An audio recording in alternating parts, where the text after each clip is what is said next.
So because it's the last day of Black History Month, and because I literally forgot this happened until a few days ago, story time. So it's like my freshman year, and these racists at our school were getting out of control, and they just kept doing stuff to all of us, but every time we went to an administrator, they would tell us they're exercising their First Amendment right and they can express themselves however they want to, but if you physically retaliate, there's going to be trouble. Basically, they told us that they were allowed to keep doing whatever they want to us, but if we ever retaliated physically, we were probably going to get suspended if not expelled. Just to give you examples of the type of stuff they were doing, one day I'm minding my own business in class and then I get hit in the head with a paper airplane, open it up and there's just a big ass Confederate flag drawn inside. Now the one who kept giving me the most trouble was this big lummox named Luke, and we had this English teacher named Mr. Pringle, and if he was ever late, had to step out, or God forbid had a sub, basically anytime Mr. Pringle wasn't in the room, Luke would kick my chair until the bell rang for like an hour and a half straight, bruh. I'm honestly confused as to how his leg never got tired. Now the ringleader of this group was this dude named Travis. Now rumor had it around school that Travis was such a racist,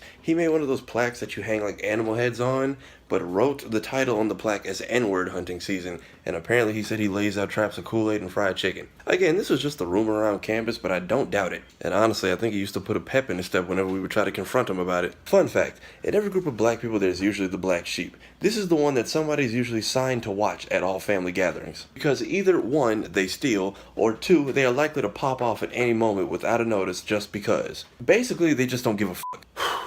And for us, that was this dude named we just gonna call him Jay. Now, Jay was the type of dude who came to school because you got to eat free twice a day and every girl he wanted to holler at was there. So one day at lunch, Travis decided he's gonna walk into Jay. Now, if you live in the South, you know that when you bump into somebody, you usually just say, "Excuse me." Well, Travis decided not only was he gonna deliberately bump into Jay, but he was gonna shrug him off and walk off like ain't nothing happened. Yeah, Jay wasn't having that. So Travis and his Confederate flunky start mouthing off to Jay, not knowing that Jay does not care about the rules or regulations of our high school at all. Now, little by little, every last one of us who has been a victim of Travis's friends and they fuckery slowly starts surrounding Jay and these three idiots because we think he's finally just had it and gonna hit him. So I step in the middle like I usually do, like, "Hey bro, you don't want to do this. These idiots are not worth you getting kicked out of school." Somehow, in the midst of this crowd of people looking for a fight, these three somehow managed to slip out the back and escape towards the hallway. And that's when Jay went off the first time. So he starts chasing after them, I start chasing after Jay, and now there's a crowd of people behind me. But from their perspective, they just see a sea of all of their black victims heading towards them looking for revenge. It was basically like Matilda when they kicked the Trunchbull out of school. Like, if this was a scene in a 90s movie, you could have set the whole thing to the song "We're Not Gonna Take It Anymore,"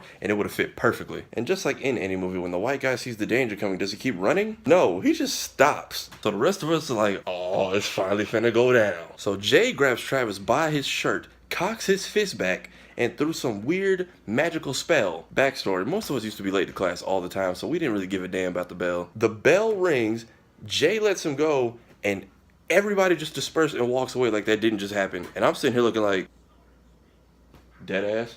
So the final bell lets out, I catch Jay in the hallway. Me and Jay start talking. I'm trying to ask him how the whole thing even popped off, and he just goes, "Yeah bro, these dudes was out here trying me, and I just had to go ahead and..."